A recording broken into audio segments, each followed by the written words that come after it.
PV. അൻവറിനെതിരെ P. Sasi കോടതി നടപടികൾ ആരംഭിച്ചു കഴിഞ്ഞിരിക്കുന്നു.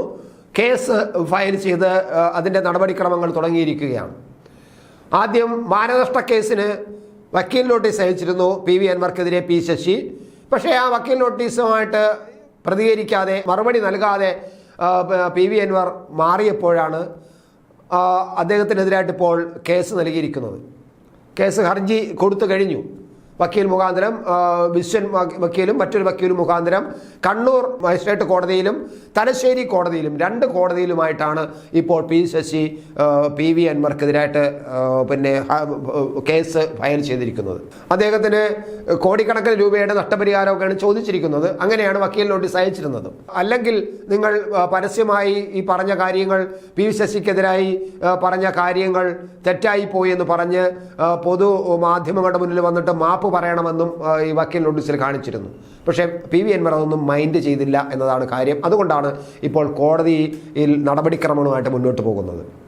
മാത്രമല്ല, ഇത് ആ സമയത്ത് കോടതിയിൽ വന്ന പി. ശശി മാധ്യമങ്ങൾ വന്നപ്പോൾ മാധ്യമങ്ങളോട് പറഞ്ഞു, പി.വി. അൻവറിൻ്റെ രാഷ്ട്രീയം മരിച്ചു പോയിരിക്കുന്നു എന്ന ഒരു പ്രയോഗമാണ് നടത്തിയത്. പി.വി. അൻവറിൻ്റെ രാഷ്ട്രീയം മരിച്ചു പോയിരിക്കുന്നു എന്നൊരു പ്രയോഗമാണ്. അത്തരത്തിലാണ് അദ്ദേഹം പാർട്ടിയും അതിനെ കാണുന്നത് എന്ന തരത്തിലാണ് നമുക്കതിൽ നിന്ന് മനസ്സിലാക്കാൻ അത് ശശിയുടെ ആ പ്രയോഗത്തിൽ നിന്നും. എന്നാലും പി.വി. അൻവർ ഈ വിഷയത്തിൽ കേസ് നൽകിയെന്നുള്ള വിഷയത്തിൽ ഇതുവരെയും പ്രതികരിച്ചിട്ടില്ല.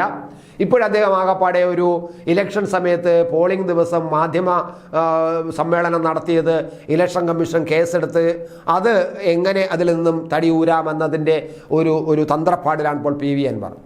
അന്ന് ഒരു പെരുമാറ്റച്ചട്ട ലംഘനമാണ് അതെന്നാണ്. അന്ന് വാർത്താ സമ്മേളനം നടത്താൻ പാടില്ല എന്ന് പറഞ്ഞ് തെരഞ്ഞെടുപ്പ് ഉദ്യോഗസ്ഥന്മാർ വന്നപ്പോൾ തെരഞ്ഞെടുപ്പ് ഉദ്യോഗസ്ഥന്മാരെ വിരട്ടി വിടുകയാണ് പി.വി. അൻവർ ചെയ്തത്. പക്ഷേ അത് വലിയ അബദ്ധമായി പോയി കാണും എന്നൊരു ഇപ്പോൾ അദ്ദേഹത്തിനൊരു ധാരണയുണ്ട്. അതുകൊണ്ട് തന്നെ അദ്ദേഹം ആ ഒരു കേസുമായി ബന്ധപ്പെട്ടുള്ള കാര്യങ്ങൾ മുഴുകിയിരിക്കണം. അതുകൊണ്ട് തന്നെ ഈ പി. ശശി കൊടുത്ത പരാതിയിന്മേലുള്ള പ്രതികരണം ഇതുവരെ ഞാൻ നിങ്ങളുടെ മുന്നിൽ ഇത് പറയുമ്പോഴും അൻവറിൻ്റെ പ്രതികരണം വന്നിട്ടില്ല. അത് കഴിയുമ്പോൾ ചിലപ്പോൾ അൻവറിന്റെ പ്രതികരണം വന്നേക്കാം. അപ്പോൾ നമുക്ക് കാണാം എന്തായിരിക്കും അദ്ദേഹം പറയുന്നതെന്ന്.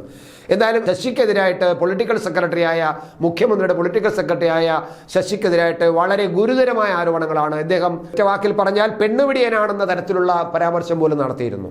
അതായത് അദ്ദേഹത്തിൻ്റെ ഓഫീസിൽ വരുന്ന സ്ത്രീകളുടെ കാണാൻ കൊള്ളാവുന്ന സുന്ദരികളായ പരാതിയുമായി വരുന്ന സ്ത്രീകളുടെ അടുത്ത് അവരുടെ നമ്പർ വാങ്ങിക്കുകയും ആ നമ്പറിൽ പിന്നെ അവരെ കേസുമായി ബന്ധപ്പെട്ടുള്ള വിശേഷങ്ങൾ ചോദിക്കാൻ വിളിക്കുകയും ചെയ്യുമെന്നൊക്കെ പി.വി. അൻവർ പറഞ്ഞപ്പോൾ അതിൽ നിന്ന് നമ്മൾ ഊഹിച്ചെടുക്കേണ്ടത് പി. ശശി എന്ന നേരത്തെ പാർട്ടിക്കകത്ത് ചില നടപടിക്രമങ്ങൾ അദ്ദേഹത്തിനെതിരെ ഉണ്ടായിട്ടുണ്ട്. പാർട്ടിയിൽ നിന്ന് പുറത്തായതുപോലും അദ്ദേഹം ഇത്തരം ചില ആരോപണങ്ങൾ സ്ത്രീ വിഷയവുമായി ബന്ധപ്പെട്ടുള്ള ചില പരാതികളിലാണ്. CPM-ൻ്റെ അകത്തുള്ള DYFI നേതാക്കൾ തന്നെയാണ്, വനിതാ നേതാക്കൾ തന്നെയാണ് അത്തരത്തിലുള്ള പരാതി കൊടുത്തതും പാർട്ടിയുടെ ബന്ധുക്കളായ ആൾക്കാരാണ് പരാതി കൊടുത്തതും. അതിനടിസ്ഥാനത്തിലാണ് അദ്ദേഹം പുറത്ത്. അപ്പോൾ ആ ഒരു പശ്ചാത്തലമുള്ളത് കൊണ്ട് പി.വി. അൻവർ അത്തരത്തിലുള്ള ഒരു ആരോപണവും ഉന്നയിച്ചിരുന്നു. മാത്രമല്ല, അദ്ദേഹം ഒരുതരം മാഫിയ പ്രവർത്തനമാണ് മുഖ്യമന്ത്രിയുടെ ഓഫീസിൽ നടക്കുന്നത്. പണം തട്ടാൻ വേണ്ടിയുള്ള ഈ ADGP-യുമായി ചേർന്നുകൊണ്ടുള്ള ഒരു മാഫിയ പ്രവർത്തനം തന്നെയാണ് നടക്കുന്നത് എന്ന തരത്തിലുള്ള വളരെ ഗുരുതരമായ ആരോപണങ്ങളാണ് പി.വി. അൻവർ നടത്തിയത്. എന്തായാലും കോടതി കേസ് വരുന്നു.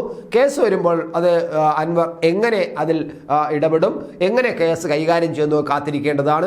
നമുക്കത് അപ്പോഴേക്കും ആ രാഷ്ട്രീയം പി.വി. അൻവറിൻ്റെ രാഷ്ട്രീയം എത്രമാത്രം കേരളത്തിൽ ഈ ഉപതെരഞ്ഞെടുപ്പ് കഴിയുമ്പോൾ പി.വി. അൻവറിൻ്റെ രാഷ്ട്രീയ പാർട്ടിക്കും രാഷ്ട്രീയത്തിനും എത്രമാത്രം ജനപിന്തുണ ഉണ്ടെന്ന് മനസ്സിലാക്കാനും ഈ ഉപതെരഞ്ഞെടുപ്പ് കഴിയുമ്പോൾ മനസ്സിലാകും. പൊതുവിൽ കേസും തെരഞ്ഞെടുപ്പും ഇനി വരാൻ പോകുന്ന തദ്ദേശ സ്വയംഭരണ തെരഞ്ഞെടുപ്പ് എല്ലാം കൂടെ ആകുമ്പോൾ പി.വി. അൻവർ എന്ന് പറഞ്ഞ ഒരു രാഷ്ട്രീയ നേതാവിന്, കേരളത്തിൽ ഉദിച്ചു വരാൻ ആഗ്രഹിക്കുന്ന രാഷ്ട്രീയ നേതാവിന് അത് എത്രമാത്രം സാധിക്കുമെന്നത് നമുക്ക് കാത്തിരുന്നു കാണാം.